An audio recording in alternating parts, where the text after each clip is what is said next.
Bonjour à tous, on se retrouve pour une nouvelle vidéo de présentation d'un oracle. Je voulais d'abord vous remercier encore une fois pour vos abonnements, vos likes, vos commentaires. Hein, je le dis, j'essaye de le dire régulièrement parce que c'est réellement quelque chose que je pense, ça me fait réellement très plaisir. Et voilà, encore un grand merci à tout le monde. Alors aujourd'hui, on va parler de l'oracle de la Bohémienne. Qui est sorti tout récemment aux éditions Intuitives, qui est dans un tout petit, vous voyez, c'est une boîte en dur, mais qui est toute petite. Voilà comment ça se présente. C'est édité chez Lo Scarabeo au départ, voilà. Alors j'ai jamais compris si Lo Scarabeo et Intuitif c'était la même chose, j'ai pas tout saisi. Voilà, donc c'est dans une petite boîte en dur, donc au dos du coffret. On n'a pas grand-chose, on a juste une petite représentation des cartes. Et en fait, c'est un oracle qui existait, on va le voir ensemble dans le livret parce que c'est très intéressant, vers le XVIIIe siècle et qui a été réédité en fait. Et moi j'aime beaucoup tout ce qui est un petit peu voilà, historique. Je trouve que c'est toujours très intéressant. Voilà l'intérieur de la boîte. Et à l'intérieur, alors voilà, on a un petit, moi je dirais un petit fascicule. Parce qu'on n'a pas grand-chose à part un petit peu l'histoire du jeu. Alors on nous dit, la tradition populaire dépeint la bohémienne comme une femme sans patrie ni maître, dominatrice d'un monde mystérieux et magique qu'elle interprète notamment à travers ses cartes. Dans son errance nomade de pays et de ville en ville, de pays en pays et de ville en ville, la bohémienne était courtisée par les personnes qui la consultaient pour connaître leur futur et savoir ce qui leur arriverait à l'avenir. On raconte que les dames riches et nobles venaient consulter la bohémienne le soir, le visage couvert pour ne pas être reconnues, mais désireuses de trouver conseil à propos de leurs amours comme tous ceux qui l'approchaient le jour. Les hommes aussi rendaient visite à la bohémienne pour se faire conseiller sur leurs affaires ou sur la loi.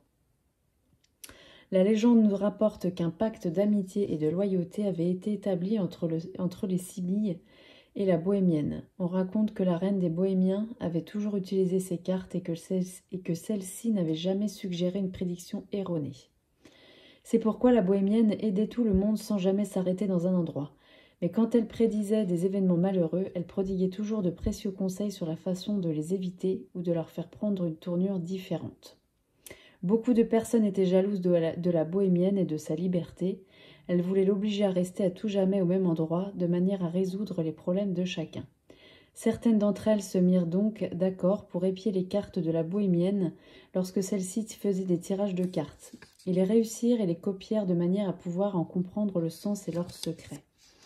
Mais la bohémienne s'en aperçut et pourtant au lieu de punir et de chasser ces personnes, elle se réjouit car les cartes lui avaient prédit ce qui allait arriver. En effet, le jeu de ces Sibylles avait prévu la mauvaise action de ces envieux. La bohémienne fit alors dessiner un nouveau jeu de cartes et quand il fut prêt, elle dicta une phrase pour chaque carte de sorte que tout le monde puisse les utiliser et tirer davantage de la connaissance du futur. D'après la légende française, la bohémienne n'était autre que mademoiselle Lenormand, la célèbre Sibylle des Salons, qui devint conseillère de Napoléon et de son épouse l'impératrice Joséphine. Mais nombreux sont ceux qui soutiennent qu'il s'agit d'une personne de fantaisie. Quoi qu'il en soit, depuis plus de 2 siècles, ces cartes sont utilisées pour prédire l'avenir et répondre avec précision et minutie aux questions qui leur sont posées. Il faut naturellement avoir une méthode d'utilisation de ces cartes et se lier d'amitié avec elles. Avec un peu d'expérience, prédire l'avenir avec les cartes de la bohémienne deviendra un jeu d'enfant. Voilà, pour la petite histoire, je trouvais ça très intéressant d'avoir l'histoire du jeu en fait. Parce que c'est un jeu quand même ancien. Donc après, on a une méthode divinatoire. Donc là, je ne vais pas tout vous lire du coup. Mais on nous dit que la bohémienne était toujours très attentive à des détails particuliers. Dans la pénombre, elle mélangeait 7 fois les cartes, puis elle prenait le paquet, en tournait une partie pour ensuite le mélanger encore 3 fois. Donc on nous explique un peu comment elle battait ses cartes, comment elle faisait son tirage. On nous dit, quand les cartes étaient prêtes, la bohémienne les passait au consultant qui les mélangeait 4 fois de la main gauche. en les tournant à son gré. À ce moment-là, la bohémienne les étalait sur la table de tirage dans des positions déterminées pour ensuite être interprétées. Donc c'est là qu'on a une proposition de tirage à 5 cartes, un tirage en croix, sauf que la première carte, c'est celle du milieu, là. Voilà. La première, c'est le présent, la deuxième, le passé, la troisième, le futur proche, la quatrième, les obstacles, et la cinquième, le conseil. Donc pour interpréter les cartes, la bohémienne racontait qu'il fallait faire attention à 2 choses. La première était l'image de chacune des cartes qui évoquait dans le cœur et dans l'esprit des sensations et des souvenirs, et la seconde était la sentence, le nom de la carte, qui orientait les sensibilités et la perception dans la bonne direction. Voilà.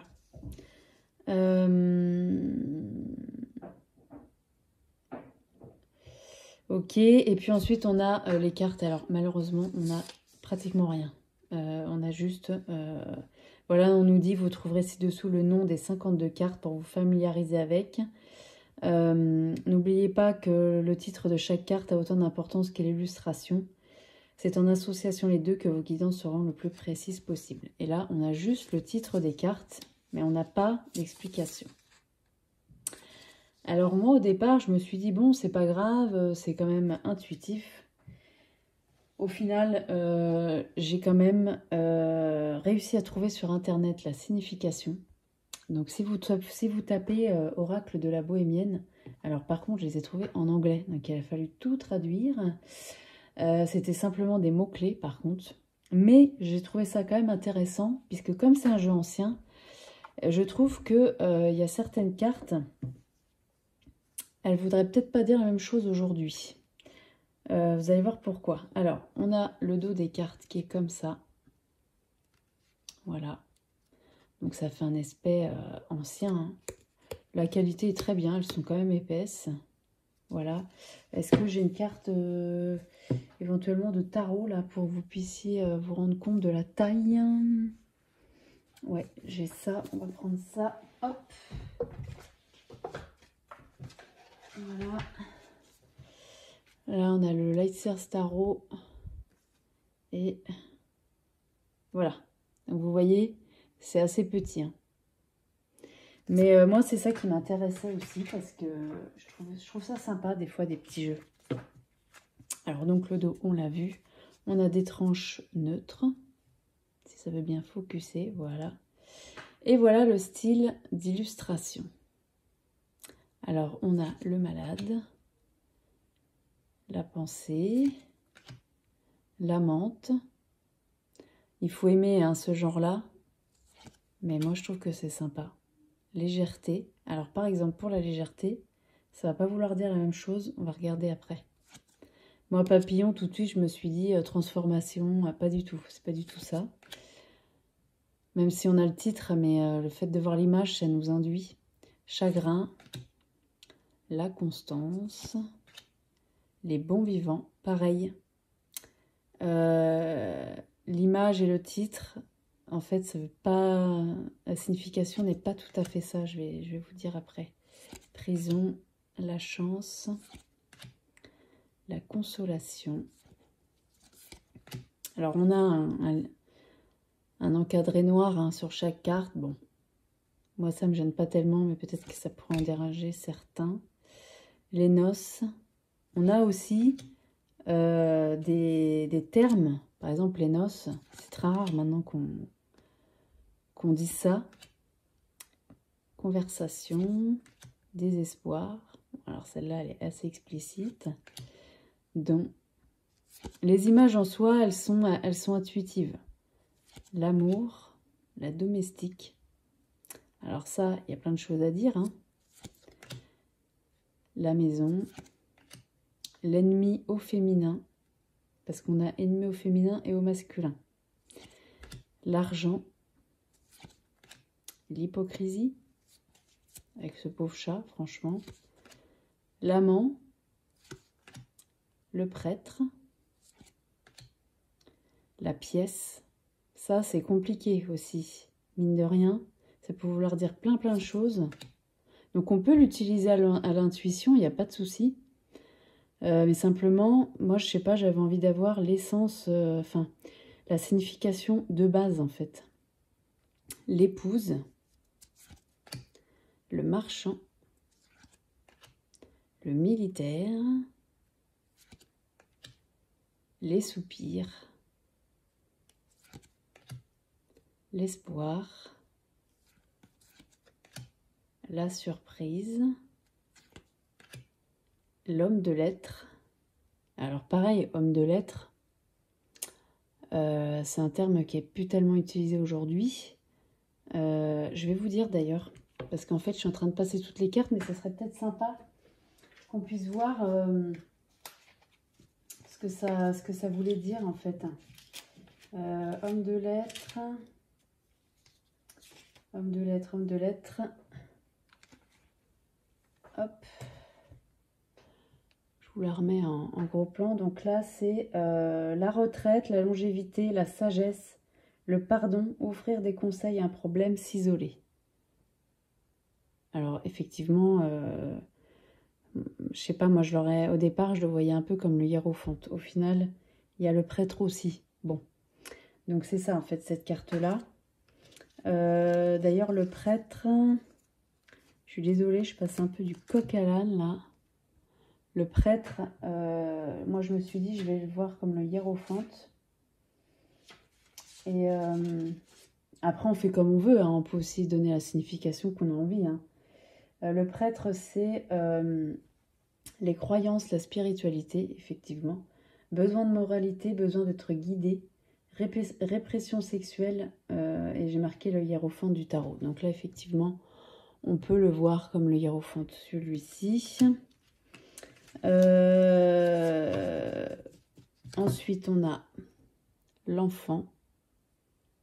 Alors, l'enfant, c'est le nouveau départ, c'est la naïveté, l'inexpérience, le début de projet ou de relation, satisfaire les désirs refoulés et les espoirs non réalisés, nostalgie du passé. Voilà. La réunion. Alors, la réunion, on a l'impression que c'est un homme qui courtise une femme. Et en fait, la signification de l'oracle, c'est loyauté, honnêteté, amitié, personne loyale, ami de confiance. Voilà. La vieille dame, alors là, c'est la peur de vieillir, c'est être rigide sur sa façon de voir les choses. Qu'est-ce qu'on avait là? C'était quoi? Quelque chose du passé à intégrer.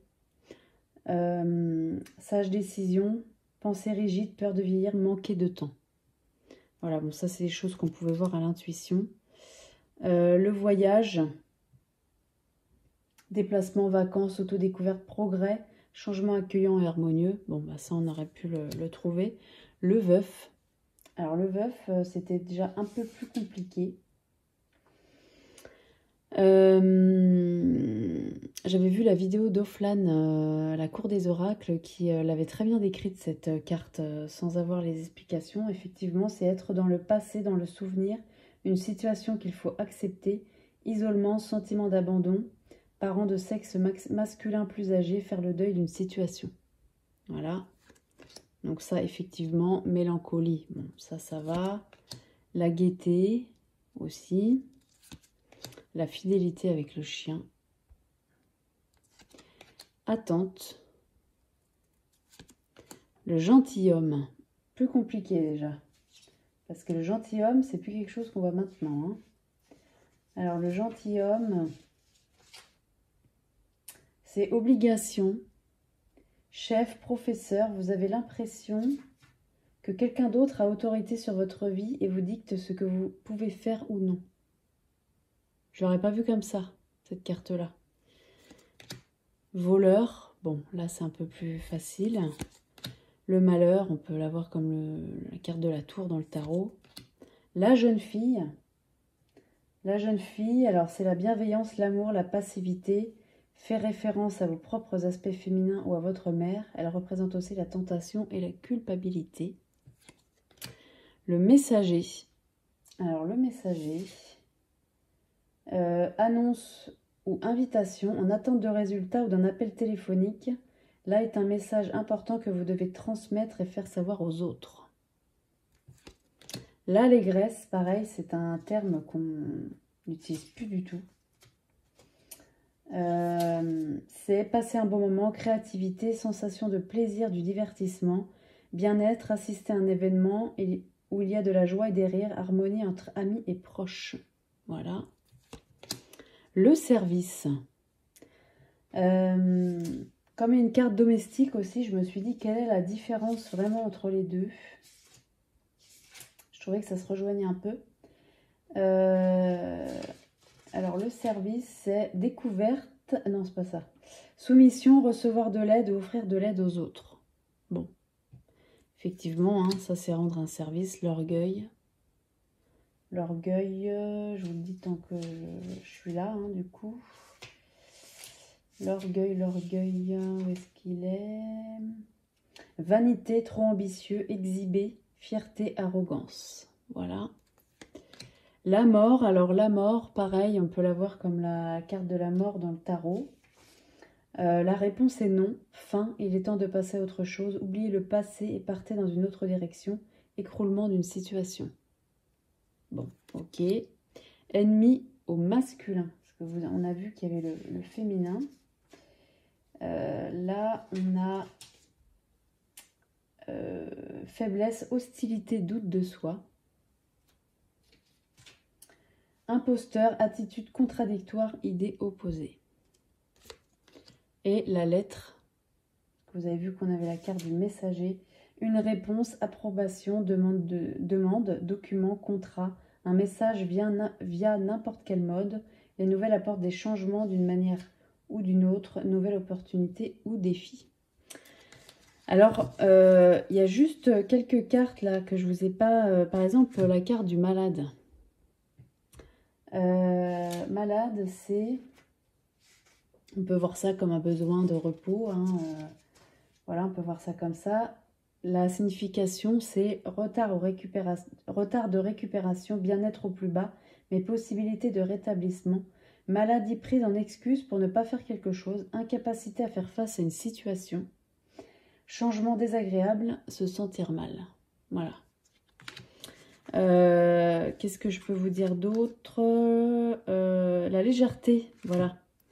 La légèreté, je ne vais pas tout vous dire hein, du coup, mais c'est peut-être pour ceux qui l'ont et qui n'ont pas trouvé les significations. Alors la légèreté, c'est l'indécision, l'irrégularité, être volage et changeant. Effectivement, papillonner. On peut prendre ça comme ça. La menthe, c'est femme spéciale, femme ou petite amie. Si vous êtes un homme, la menthe est votre petite amie ou une femme spéciale. Si vous n'en avez pas, elle représente une amie ou une sœur. Voilà. Qu'est-ce qu'on avait d'autre? Bon, bah, chagrin, ça, ok. Bon vivant, voilà. Bon vivant, moi je pensais que c'était une carte qui était quand même bonne. En fait, pas tellement, parce que la signification, c'est anxiété, nostalgie, envie, souhaiter quelque chose qui est hors de votre contrôle. Si vous le souhaitez assez fort, vous pouvez manifester ce que vous désirez, si c'est pour le bien de tous. J'avais pas du tout vu ça comme ça. Donc c'est pour ça que des fois, la prison, bon, on comprend. Hein, voilà, qu'est-ce qu'on avait d'autre? La pièce. Alors la pièce, je savais pas trop quoi en penser. Je m'étais dit une absence, bon, voilà, quelque chose de vide, être vide. Voilà, je m'étais dit un truc comme ça. En fait, c'est pas ça du tout. C'est réunion, travail d'équipe, recevoir des invités ou être accueilli par les autres. Il y a un élément de surprise. Cette carte peut aussi représenter une errance. Effectivement, le vide, un peu. Bon. Voilà, donc c'est quand même pas mal d'avoir les significations hein, des cartes parce que ça nous permet aussi d'avoir une autre vision. Par exemple aussi, qu'est-ce qu'on avait je vais vous en faire deux autres là. Les soupirs et le docteur. Bon alors docteur, bon ça pense qu'on peut très bien l'interpréter soi-même. Hein. C'est personne qui prend soin, qui conseille, besoin de guérison émotionnelle ou physique, une blessure émotionnelle qui doit être pensée. Et les soupirs, les soupirs.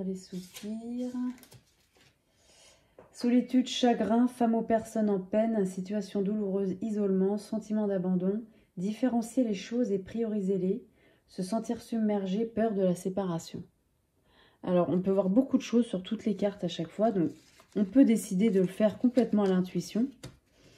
Ce qui peut être pas mal. Par contre, pour les débutants, je trouve que c'est un peu léger, quoi. Et même pour les non-débutants, des fois, on aime bien aussi avoir quelques mots-clés quand même. Par exemple, la épouse. Je vous en fais une dernière, du coup. Hein. Épouse, c'est discorde et problèmes non résolus, vouloir être dans une relation engagée, peut symboliser une épouse réelle, il faut s'occuper de quelque chose. Voilà. Voilà pour ce petit oracle qui, ma foi, est quand même très intéressant par son histoire, déjà, je trouve. Et puis, on plonge un petit peu dans un autre siècle. Et voilà, je trouve que ça fait un peu...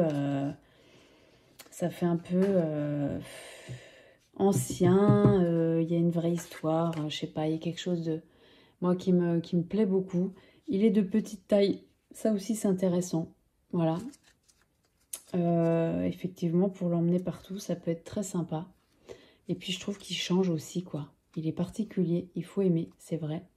Mais malgré que il a quand même des couleurs très chaudes, moi je le trouve assez lumineux au final, même s'il y a ce cadre noir qui peut être embêtant, effectivement. Mais l'intérieur des cartes est quand même assez lumineuse, même pour des cartes, vous voyez, compliquées. Voilà, je trouve qu'il est très intuitif aussi. Donc, on peut décider de ne pas du tout aller voir les significations et le faire complètement à l'intuition. C'est complètement possible parce qu'il y a des mots-clés sur les cartes qui le permettent. Donc, après, on peut se faire sa propre interprétation. En tout cas, sachez que dans le livret, il n'y en a pas. Mais par contre, on les trouve sur Internet. Mais moi, je les ai trouvés en anglais. Voilà. Donc après, il faut faire la traduction. Mais bon, moi, je trouve ça quand même sympa d'avoir une signification. Voilà. Eh bien, écoutez, ce sera tout pour ce petit oracle. J'espère que ça vous a plu. N'hésitez pas à me dire ce que vous en pensez, hein, du coup, de celui-ci. Parce qu'il est quand même particulier. Donc là, on est quand même sur du pur divinatoire, hein, ça c'est sûr. Mais je le trouve sympa, voilà. Je trouve qu'il a une âme, en fait. Voilà, donc dites-moi ce que vous en pensez. Et on se retrouve très bientôt pour une nouvelle vidéo. Merci beaucoup.